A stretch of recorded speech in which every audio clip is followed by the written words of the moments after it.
petit vulgaire, petit vulgaire. Marimba, où sont tes explications, sont vraiment super. Petit vulgaire. Cette semaine, c'est le 14 juillet qui est un jour férié en France.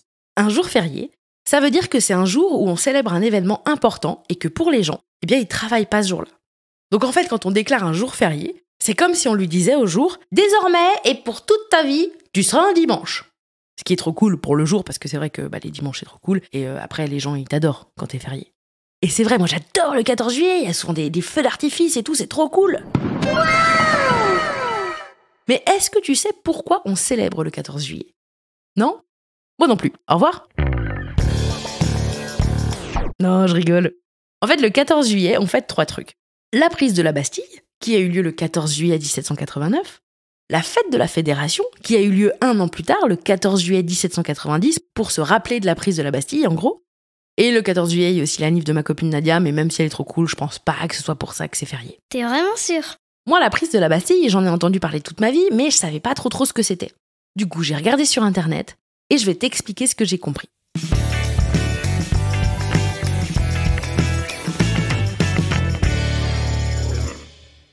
Remontons un petit peu dans le temps. Oula, ça c'est un dinosaure, ça. Non, là on est trop loin. Kylian Mbappé qui repique au centre, qui va frapper. Ouais. Non, là on est trop près. Bon, tu sais quoi, je vais te dire précisément où on va. On revient à 1789. Voilà, c'est mieux. Bienvenue les enfants. Nous sommes à Paris, la plus belle ville du monde. Sauf que, ouais, c'est pas encore la plus belle ville du monde, non. Regardez par terre, il y a des rats. Il y a du caca de cheval. Et le peuple a faim. Très faim.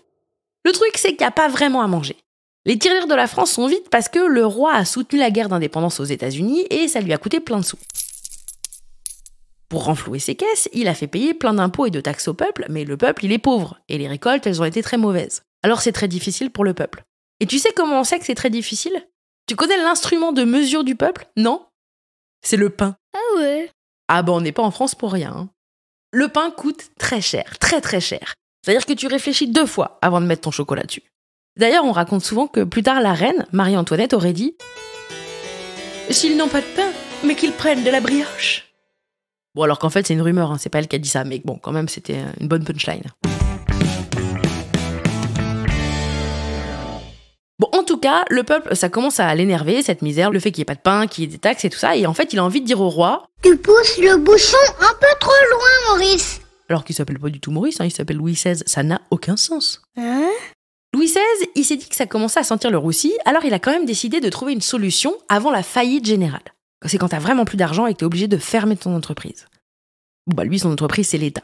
Mais comme il veut pas que la France fasse faillite, eh bien il décide de faire ce qu'on appelle des États généraux. Les États généraux, c'est une sorte de grande réunion qui réunit des délégués des 3 ordres.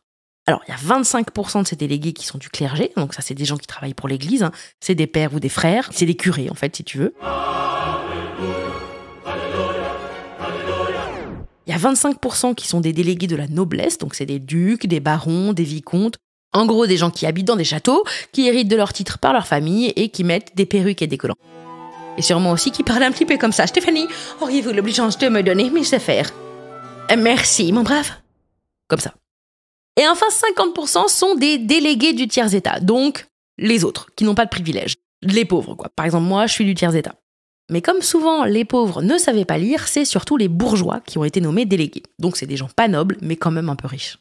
Des délégués aux États généraux, en tout, il y en a 1200. Et ils sont là pour trouver des solutions et voter des trucs. Faut savoir que le ministre de l'économie de l'époque, qui s'appelle Necker, il pense que pour renflouer les caisses, il faut taxer les nobles et le clergé, mais bon, pour le moment, c'est pas la solution qui est privilégiée. Alors au départ, pour voter des trucs aux États généraux, on fait comme ça. Le clergé a une voix, la noblesse a une voix, et le tiers-état a une voix. Sauf qu'en faisant comme ça, le clergé et la noblesse s'unissent toujours, et ça fait toujours 2 voix contre une. Le tiers-état, il gagne jamais. Sauf que c'est le tiers-état qui est vraiment dans la misère. Donc le tiers-état réussit à ce que chaque délégué de chaque ordre ait une voix. Donc avant, tout se décidait à 3 voix, hein. le clergé, les nobles et le tiers-état, est maintenant à 1200. Ça change tout. Je rappelle qu'il y a beaucoup plus de délégués du tiers-état que les autres ordres. Bon, attends, je te refais les proportions. Par exemple, le clergé, c'est gros comme un petit paquet de dragibus. La noblesse, c'est gros comme un petit paquet de Smarties. Et le tiers-état, c'est gros comme un très très gros seau de Haribo. Bon alors, je vous passe les détails, mais au final, les membres du tiers-état, quelques nobles et le clergé s'organisent et décident de créer une assemblée nationale. Ils estiment qu'ils représentent plus le peuple que les autres bonbons. Et leur but, c'est de créer une constitution. Alors là, peut-être que tu te dis, ok, mais Marine, et c'est quoi une constitution? Merci pour ta question. Eh bien en fait, c'est comme une sorte de mode d'emploi d'un pays, qui dit ce qu'on peut faire ou ne pas faire dans ce pays. Je l'ignorais. Jusque-là, c'était le roi qui décidait de tout, mais avec leur nouvelle constitution, eh bien les députés bonbons, ils disent « On est ok que le roi reste roi, pas de souci Macaille, tu restes à ta place, mais il sera plus chargé de tout décider, ce sera le peuple qui décidera. » C'est une révolution. Ou comme dirait la chanteuse Jennifer, « Une révolution n'a qu'une seule façon de tourner le monde. » Mais attention, c'est une révolution pacifique, ça se fait sans violence. Mais bon, tu t'en doutes, évidemment, le roi, il est pas super ok que ce soit plus lui qui décide, mais tout un tas de bonbons. Ça lui les casse, les bonbons. Donc, il vire son ministre Necker, que le peuple aimait bien, et il commence à disséminer des soldats un peu partout dans Paris. D'ailleurs, il y a une rumeur qui court qui dit qu'il va attaquer le peuple. Donc le peuple, il se dit pas « Ah mince, va être attaqué. Ah la poisse, ah tant pis. » Non. Le peuple, il fait comme Kevin dans mon film préféré « Maman, j'ai raté l'avion ». Il s'organise pour pouvoir répondre à cette attaque. Si t'as pas vu ce film, il faut que tu le vois. Et si tu l'as déjà vu, re-regarde-le, il est génial. En gros, c'est un petit garçon qui rate l'avion, et il est tout seul chez lui quand il se rend compte que des cambrioleurs vont venir pour voler les trucs. Alors pour se défendre, il prépare tout un tas de pièges, comme le peuple dans l'histoire que je vous raconte.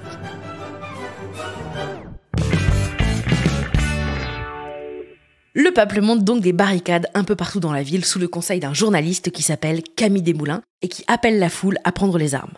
Bon, par contre, là, les armes, c'est pas celle de Kevin. Les manifestants, ils mettent pas des petites boules de Noël cassées par terre, des fers à repasser qui volent et des ventilateurs qui lancent des plumes. Non, ils cherchent des fourches et des fusils. Des armes, ils en trouvent plein. 32 000 exactement, aux Invalides, qui est un monument à Paris qui accueillait justement des Invalides. Et comme aux Invalides, ils savaient qu'ils se feraient sûrement piller, ils étaient prêts, et certaines armes avaient été trafiquées pour ne plus fonctionner correctement. Ça, c'est pas très cool. Ça craint. Une fois que le peuple a été armé, il s'est rendu compte qu'ils n'avaient pas de munitions. Et pour faire des munitions, il faut de la poudre.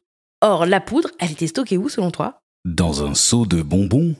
Non, pas dans un seau de bonbons, non. À la Bastille. La Bastille, c'était une prison énorme qui était dans la ville de Paris. C'était genre plus gros que le château de Disneyland. Ou qu'une patate. Bon, après, c'est pas difficile d'être plus gros qu'une patate. Sauf si t'es une fourmi. Ou un caméléon. Ou un petit bébé. Bon, bref, t'as compris quoi. La prison de la Bastille, elle avait 7 tours. Elle était entourée d'un fossé de 25 mètres de largeur et de 8 mètres de profondeur. Et cette prison, elle était censée être imprenable. Enfin, normalement. Et alors, quand t'es une fourmi, je te raconte pas comment ça doit être galère. Et alors, une patate encore pire, parce que les patates, elles ont même pas de bras pour tenir des armes. Parce que vraiment, pour attaquer une prison, c'est vraiment pas pratique, quoi. C'est-à-dire quand t'as pas de bras et que... Même avec un peu de ketchup, je veux dire, tu n'attaques... Bon, bref. Cette prison, la Bastille, elle était particulière parce qu'elle était vieille déjà, pas très moderne, il n'y avait pas la télé ni la clim, mais aussi elle était plus très utilisée. Par exemple, le 14 juillet 1789, il n'y avait que 7 prisonniers dedans. C'est pas énorme. Mais aussi, si elle était particulière, c'est parce qu'on ne savait jamais vraiment qui était dedans. Quand des prisonniers arrivaient, tout le monde devait détourner le regard, notamment parce que c'était un petit peu la prison personnelle du roi, qui pouvait y envoyer n'importe qui, et ce sans justification. C'est un peu comme quand les maîtres et les maîtresses, des fois, ils envoient quelqu'un au coin au hasard, mais pour faire un exemple. Bon sauf que là, c'est quand même pire. Par exemple, il y a un monsieur qui a dit un jour qu'il avait rêvé qu'il embêtait le roi, et le roi l'a fait emprisonner 20 ans. Hop, comme ça, sans jugement. Alors je sais pas si tu connais quelqu'un qui a été au coin 20 ans. C'est long. Donc le peuple déboule à la Bastille. Alors je te cache pas qu'ils sont un peu énervés, mais ils envoient une délégation pour négocier avec Delaunay. Et Delaunay, en gros, c'était le dirlo de la Bastille. Delaunay, quand il voit tout le monde débouler, vers 10h30 du matin, il a un peu les pétoches, donc il fait pointer les canons sur le peuple au cas où, et lui, il se confine dans une pièce. Le peuple ne le prend pas très bien, ce que je comprends. Moi, j'aimerais pas qu'on me pointe un canon dessus. Mais il négocie quand même avec lui pendant plusieurs heures et ça marche pas trop. Delaunay refuse de donner de la poudre et pendant ce temps, dehors, la foule, elle s'impatiente. Il y a même d'ailleurs parfois des assauts qui sont donnés. Mais au bout de quelques heures, une vraie bataille finalement enfin commence. Il y a des tirs de fusils, de canons qui sont échangés. Il y a plein de morts. C'est un vrai bain de sang. Il faut savoir aussi que des régiments de soldats s'allient au peuple, alors que normalement, ils étaient censés plutôt aider Delaunay. Mais là, les soldats s'allient au peuple, et donc Delaunay, il se rend bien compte qu'il est seul et que personne ne peut les aider, lui et ses hommes. C'est pourquoi vers 17h, Delaunay et ses troupes rendent les armes et baissent le pont-levis de la forteresse royale. Le peuple, comme Kevin McAllister, gagne. Trop cool. Delaunay et ses hommes sont faits prisonniers, et il trouvera la mort quelques instants plus tard sur le chemin qui le mène à l'hôtel de ville. La Bastille est prise, et c'est ce qu'on estime être le vrai point de départ de la Révolution française. Ou, comme le dit Jennifer, la Révolution française. Aujourd'hui, à la place de la prison, il y a la place de la Bastille. Et d'ailleurs, si vous regardez attentivement le sol, vous remarquerez qu'il y a des pavés qui dessinent les contours de l'emplacement de l'ancienne prison. C'est fou, hein ? Oui, parce que la Bastille, elle est plus à Bastille. En effet, dès le lendemain de l'assaut, la Bastille, elle va être détruite et les pierres vont servir à construire d'autres monuments dans Paris, comme par exemple le pont de la Concorde. Il y aura aussi plein de produits dérivés qui seront vendus avec des bouts de pierre, comme par exemple des bagues, ce que je trouve un peu très bizarre quand même. Est-ce que tu veux m'épouser avec cette bague qui contient un petit bout de prison ? Un peu flippant quand même. On taillera aussi des miniatures de la prison dans des pierres qu'on enverra dans tous les départements. Et enfin, sachez qu'une clé de la prison sera offerte à George Washington, qui est le premier président des États-Unis. Aujourd'hui, il reste que 3 de ces clés de la prison. Il y en a une qui est donc dans la maison de George Washington. Il y en a une qui est chez un collectionneur de clés français. Et il y en a une aussi au musée Carnavalet, et qui n'est pas du tout, et je suis trop déçue, le musée du Carnaval à Paris. Trop dommage. En tout cas, voilà. Ça, c'était la prise de la Bastille, mais en petit vulgaire. Cet épisode de Petit Vulgaire a été écrit par Marine Baousson, c'est moi, coucou. Les petites voix sont celles de Jeannette et Elisa. Ça a été monté par Marine Quinson, réalisé et mis en musique par mon petit frère Romain Baousson et produit par Studio Brune. Si tu as aimé cet épisode, n'oublie pas d'en parler à toute ta bande de potes, de commenter et de lui mettre plein d'étoiles sur Apple Podcasts, Spotify, Kiku et toutes les applis de podcast préférées. Et aussi, bien sûr, de bien te brosser les dents tous les jours. C'est hyper important. Gros bisous et merci. Bisous. Bisous.